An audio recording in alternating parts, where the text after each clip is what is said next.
Hi, do you have too many things on your plate and not sure how to prioritize?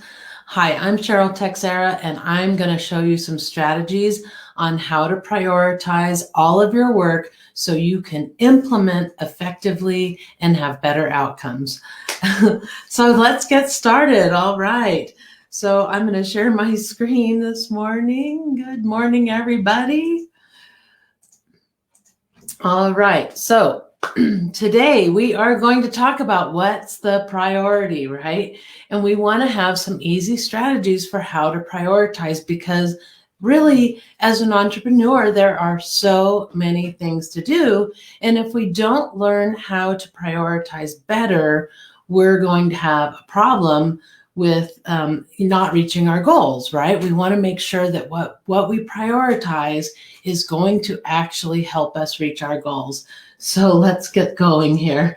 All right, so why is prioritizing an important skill? And it is just that, you guys. It's a skill, right?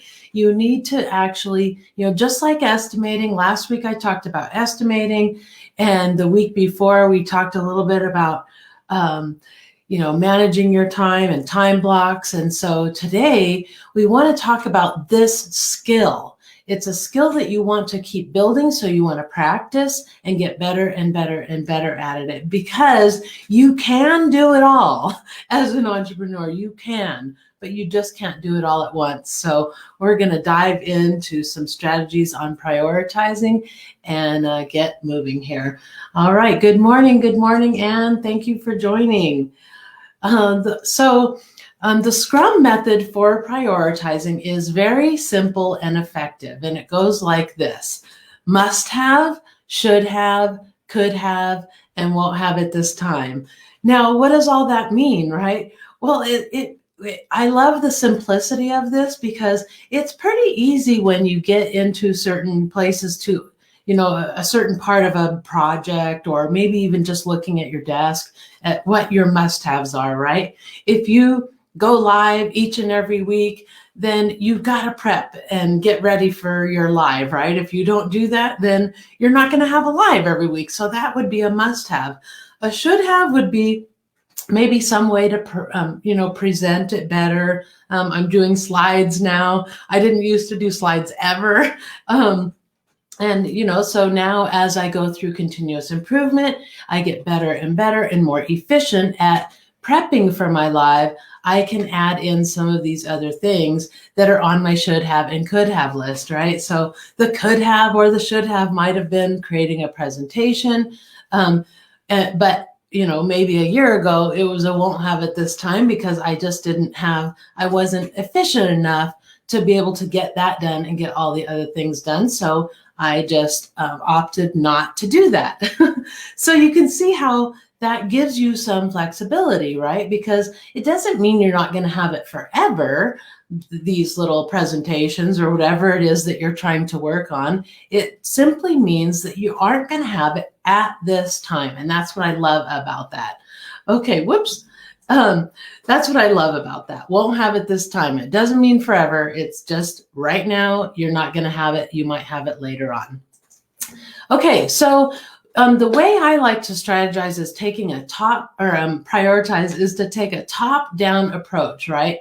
And when you're looking at it from the perspective of the different roles that you play in your business, then you can start to see that prioritizing is a little bit different for each and every role that you're playing. And so we're going to dive into that this morning and see what you should be looking at and paying attention to when you're playing the roles that you're playing, okay? So you're playing the CEO at times, right? You're the CEO of your company, and you have to make some strategic decisions. You're the PM, you're the project management office sometimes, where you're managing a portfolio of projects. You might have several projects going at once, or several projects on your backlog that you need to do. So how are you going to prioritize those? And as a project manager, when you're managing one project, you have a different point of view. And then again, as the Scrum team, when you're implementing all of these things, you're going to be looking at priorities in a different way. So let's dive in and look from the perspective of the CEO. So the CEO must prioritize from the point of view of that strategic plan, right? She will ask herself, what must we complete this year to reach our year-end goals? And what should we complete to reach or exceed our year-end goals? What could we complete to exceed our year-end goals? And what won't we do at this time, but we'll do at a later date? Now, when we look at this, we're really looking at it from a strategic point of view, and you're looking at a list of projects, right? You've got all these projects that you've identified that you need to get to accomplish in order to build your business out or improve your business, improve your operations, whatever your goals are for the year. And so you're really looking at the project level, what projects are more important to do now, right? And then what can wait till later. Now, if you're looking at a whole year in time, you also want to be looking at, how to coordinate those projects, what needs to be in place before you do, does project A need to be in place before you can do project B, or vice versa? So you want to look at those kind of dependencies to make sure that you're building things in the order that makes it easier for you. Okay. The PMO is the project management office. And I know that you are probably just a solopreneur, and that's okay, but you're still playing this role. You're really having to look at all of the projects that have been assigned to you for the year, right, that you're going to attack. So remember that CEO is looking at a bunch of projects, but they're narrowing it down to the ones that they want to do this year, right? This year, or even this quarter. And then those are assigned to your team, right? If you have a team or if you're playing all the roles, that's okay. But as the project management office manager, right? As that manager of the project management office, you're going to need to prioritize those projects that are assigned to you based on what you need. And so that portfolio is what we're talking about. You have a portfolio of projects that have been assigned to you, and you will prioritize those projects, right, that have been identified to be completed this year. So the project manager, the portfolio manager, will prioritize these projects in the same manner, but from that point of view of the coordination of resources and dependencies among projects and what will move the company closer to its goal, right? So we've identified those projects, but then within the projects, we want to look at what features and functionality are we going to be building with each project? Which ones are going to be the most important to get us closest to our goals for the year? Okay, so the PMO will ask himself, what project must we complete first so the project can begin doing its job while we implement other projects, right? You can get some projects going that can start, for example, generating revenue. You get those projects going and you work on those and get them done. And then while you're building out the rest, you're generating revenue while you're building out the rest of your business, right? So what projects should we complete so we can move closer to our year-end goals? And then what projects could we complete if time permits, right? What could we complete to ensure we reach those year-end goals and create opportunity for us to exceed those goals, right? So those are the could-haves. And then what projects won't we do at this time, but we'll do at some point later in the year or possibly early next year. So when you're thinking about all the different projects that you're doing, think about it from a standpoint of your biggest need, right? If you really need to generate revenue, those are the projects that you want to work on. But if revenue isn't such a big thing, maybe you want to work on some infrastructure and get your infrastructure more solid, your foundation more solid, your operations more efficient, right? So it really depends on where you are in your journey. All right. And then the project manager is really in charge of one project at a time, right? They're working in the weeds of one project. And so as the project manager, she's going to prioritize within that project.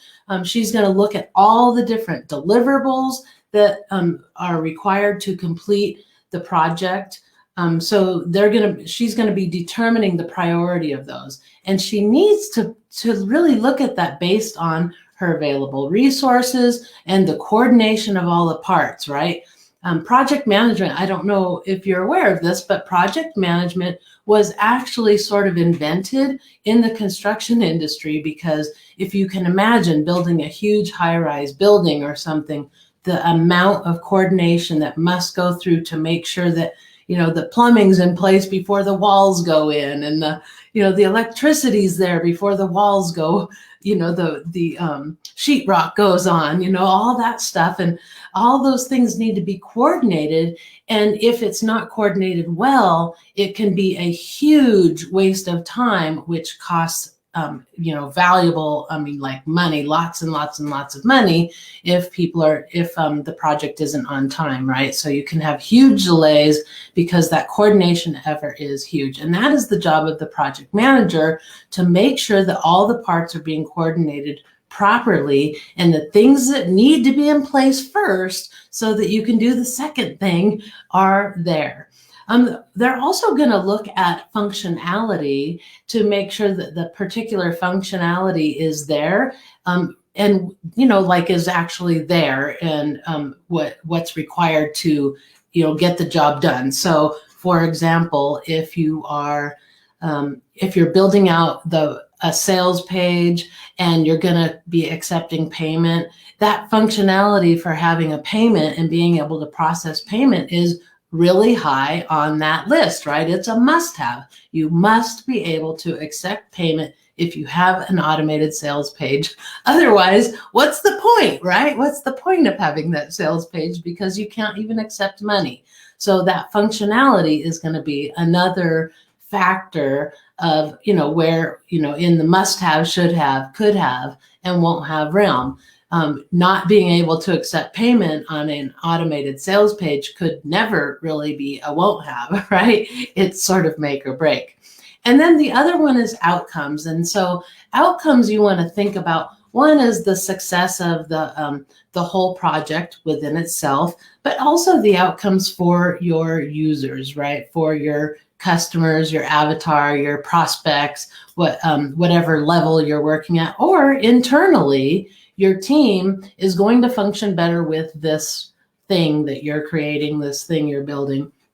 Maybe it's, efficiencies, you're building in efficiencies, and that's the project that you're working on, right? It's just the back end, building in efficiencies so that you can be faster, with less stress, and actually create more time for yourself by being more efficient. So think in terms of outcomes too. What is the priority outcome that you're looking for? Is it a must-have? Is it a should-have? Does it take precedent over the other things? So, think about that as you prioritize. All right, so the project manager is going to look at what must we deliver for this project to be considered successful, right? Because the success is, oops, I don't know why that line is there, but anyway, the success of the project is really up to the project manager, right? That's their sole responsibility. And what is success? Well, it's on time, it's within budget, and it's within scope, right? We didn't go out of scope, we didn't get crazy and add all these other things, build the Cadillac when we just needed a Subaru, right? All those things, right? So we want to look at what must we deliver for this project to be successful? What should we deliver for this project to meet the requirements? And what could we deliver to make this project a high-performing project, right? Efficiency, right? On time, in scope, on budget. And what won't we deliver at this time due to the constraints, like learning curve, technology deficit, something like that? If you think about the iPhone 1, right? The iPhone 1 didn't have a camera, right? Well, they didn't want to wait because they weren't ready as far as technology went. They weren't ready to put a camera in there because it wasn't going to perform the way they wanted it to perform or whatever. They just didn't have the technology there. So they, they released the phone without a camera. And then the next phone had a camera, and the next one, and now it's like the iPhone 12, 13, who knows what it is now, right? It's way up there. I think it's a 12, maybe 13. But that's where you're at, right? You're building your iPhone 1 or 2 or 3, depending on where you're at, right? And remember, we've talked about, the Russell Brunson's approach of, build this one funnel and stick with that funnel until it makes $1 million. Now that might take you 1 year, 2 years, 3 years, 5 years. It doesn't really matter. The point is that you're constantly refining and fixing, right? It's kind of a no-fail approach. If you know you have this great idea, right? You get in there and you start building out your funnel, and you build all those pieces, and then you just go through an assessment process where you assess each piece of that and optimize each and every single part of your funnel to make it, have the potential that you actually want it to have. Okay, so note that all projects, they will have not all projects will have a won't have in the beginning, right? You might have everything's like must have, should have, and then could have. We're like, okay, if we have time, we want to build this thing too, because this will make it extra awesome, right?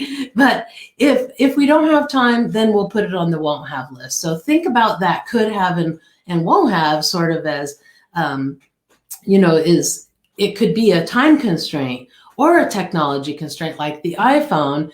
They decided the technology wasn't there. It wasn't necessary. Well, actually, it was a time constraint as well. They didn't want to spend the time to build out that technology before releasing their first iPhone. They wanted to get it out on the market. They wanted to start getting feedback and fans and all those things, right? And then they're going to follow up each and every year or whatever. I think they come out almost every year with a brand new version of the iPhone, right? And each time it has better features, it's stronger, it's this, it's that. I mean, I remember one of the phones, I can't remember which phone it was bending. Do you remember that? Was it an iPhone? I think it was.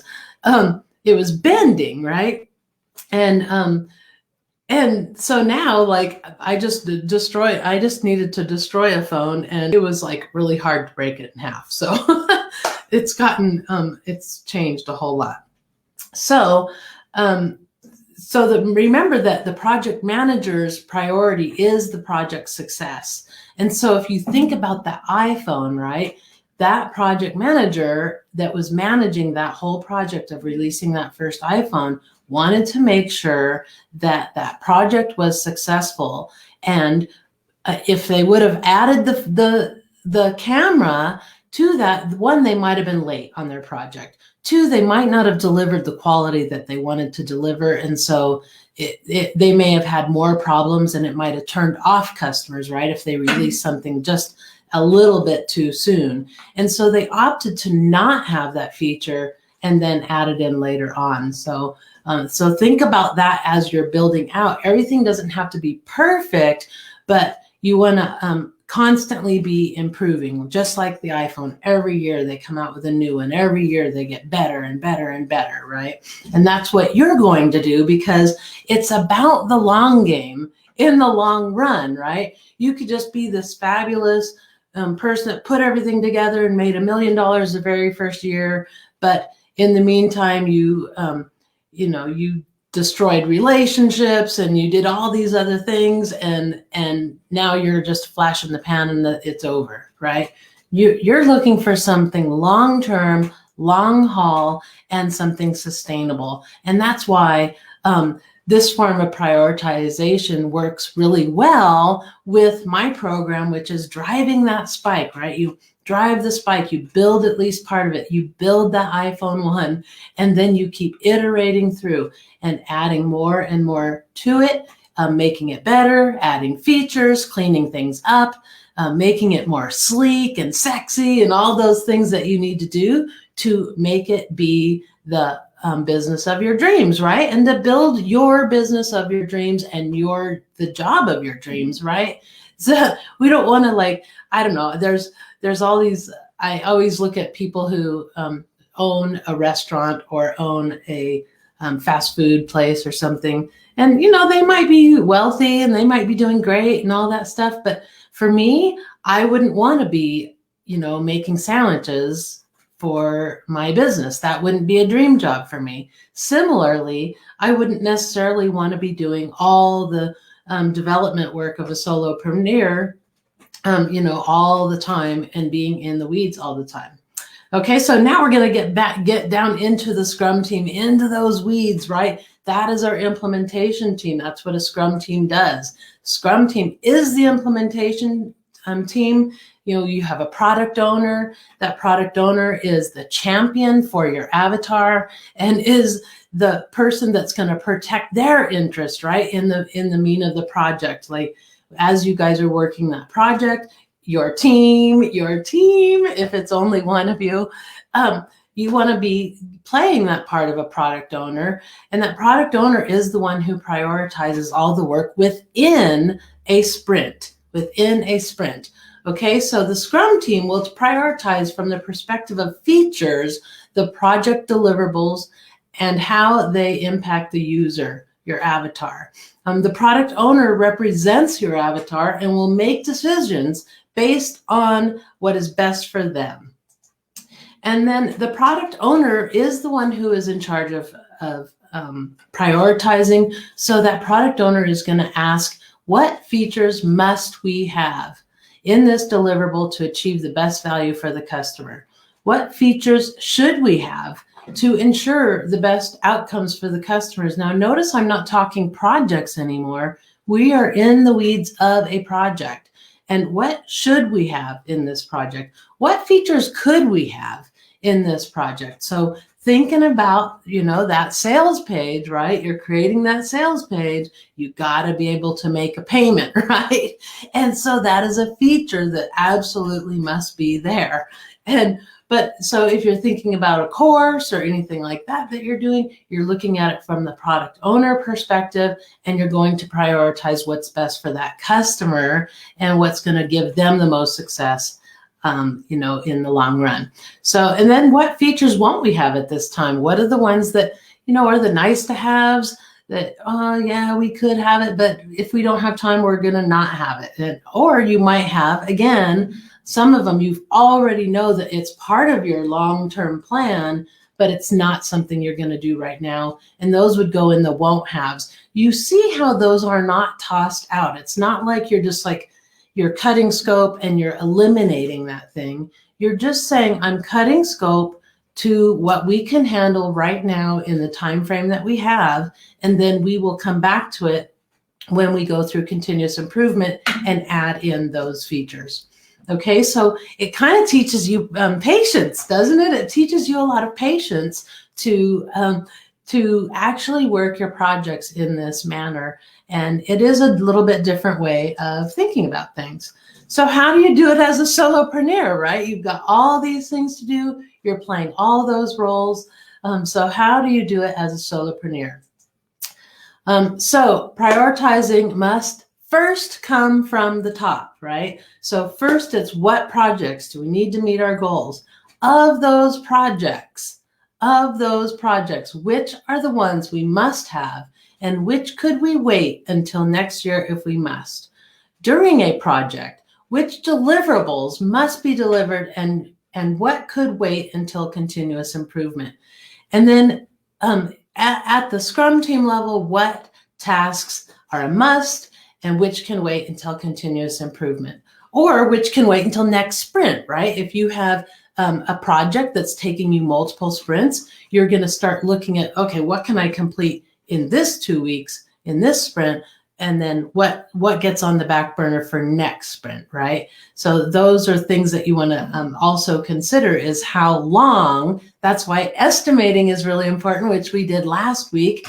If you haven't seen it, you can you can see it on my YouTube channel or in the Facebook feed if you're in my group. So you want to make sure that you are always looking at things from the top down, because first and foremost, you are the CEO of your company. And as your business grows and it becomes more and more successful and it's generating more and more revenue, where you can build out a team so that you can be more efficient, you can see how you can really build that dream job, right? Where you maybe are the face of your business, you're doing the things that you love to do, you're working with your clients, you're doing all those things, and you have a team to do the rest. So you're really building out that dream job. So I want you to think about that as you go through the process of building out your business, right?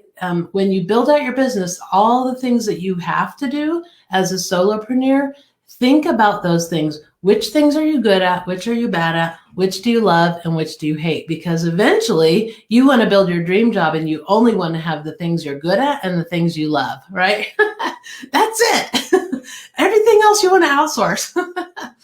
Okay, so one extreme or the other, right? The must have and the won't have are pretty extreme, but that's why we have the should have and could have, because it provides a middle ground, which allows you flexibility. And flexibility is so important, because flexibility is the thing that allows you to stop stressing out, right? And stop feeling like the pinch of time and all the things on your list, right? So it allows you to complete your project, even if everything is not complete, right? Because you put stuff in the won't have. You released your project without that one thing that you were going to do that was a could have, and it became a won't have because you wanted to be on time more than you wanted to get that thing in there. And then the flexibility allows you to have better outcomes, even if every feature didn't get created. It really does, because you're going to get the must-haves, right? You're going to get that order form in place so that you can accept payment. And maybe you won't have, some other feature that you were going to have that you decided to eliminate so that you could make sure that you got the things that are important, like accepting payments. The flexibility allows you to stop deadline stress, even if you insist on completing by the deadline.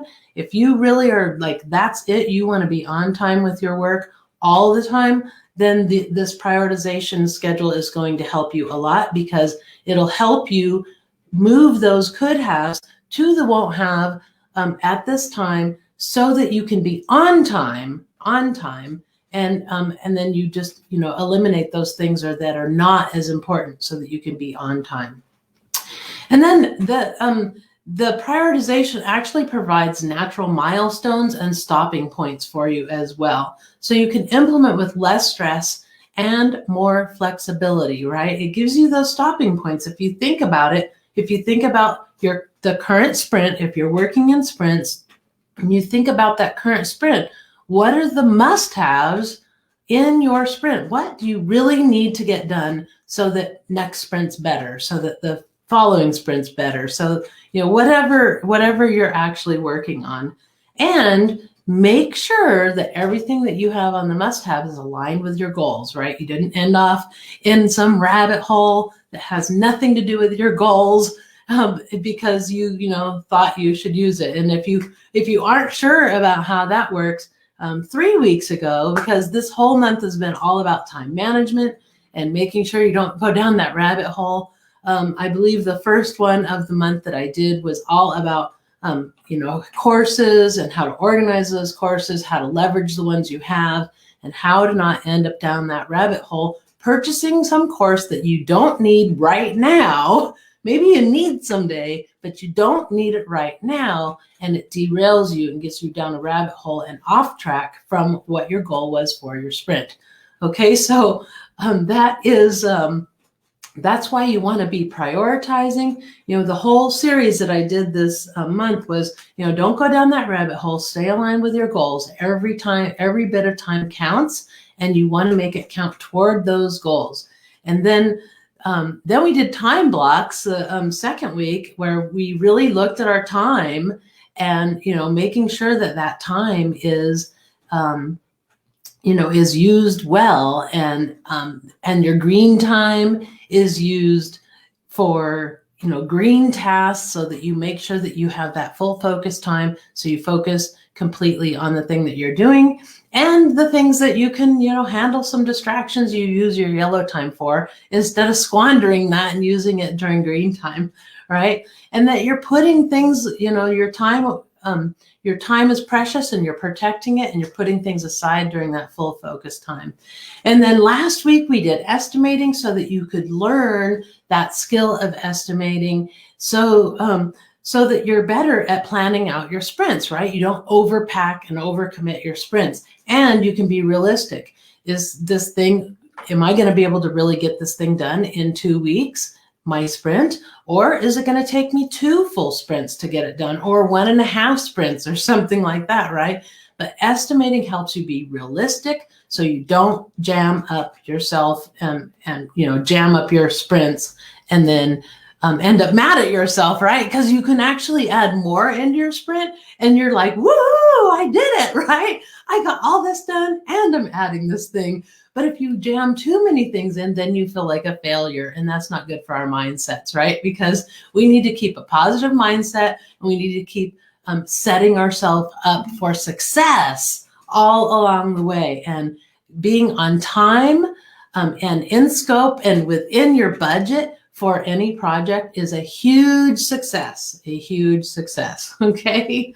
All right, so that's it for me today. So I want you guys to, take what you want to take away from this, is that prioritizing is a must-have skill. It is a must-have skill at whatever level you're at. If you're playing the role of CEO, if you're playing the role of portfolio manager, managing all those projects that you're going to do this year, if you're being the project manager itself, or if you're down in the weeds in that dev team, in that Scrum shop, and you're trying to figure out what it is you're going to do this sprint, you have the task of prioritizing at every single level. And that must have, should have, could have, and won't have at this time is actually a very sleek, simple way of strategizing that I believe works really well in terms of your visualization of what your product is going to look at, because you really start looking at those things that are your must-haves, and okay, what's that going to get me if I'm walking through, say, the front end of my funnel, if that's my current project, and I'm walking through that funnel, what are the must-haves? What are the things that I'm going to actually have to do?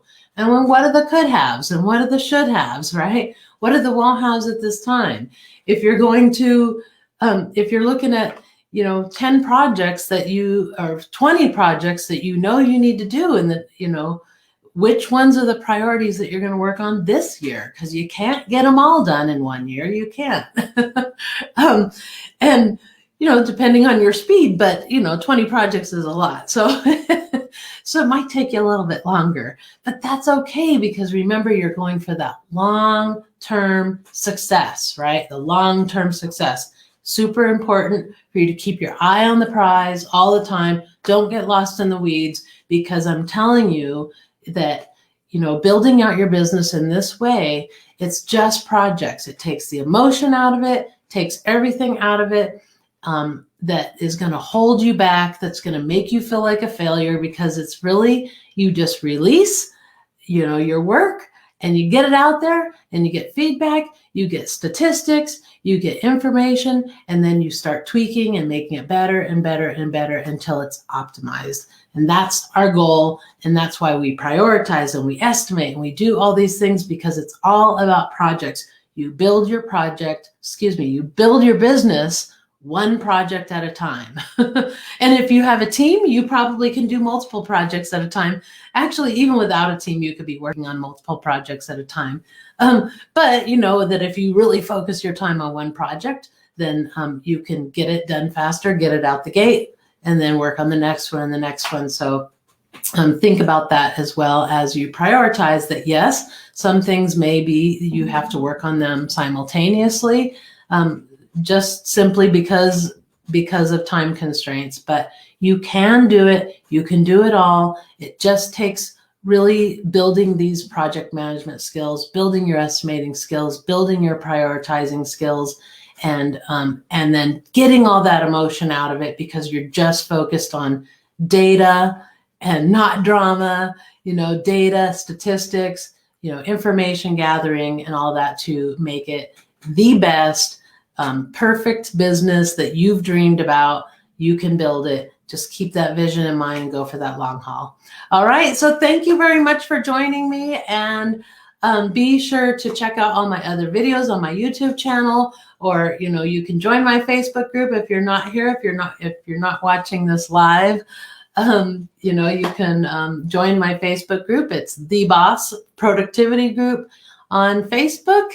And you can book a discovery call with me if you would like to. And the address is right here. It's bit.ly/meet Cheryl T. All right. Thank you very much. Thank you for coming. And I will see you in the comments.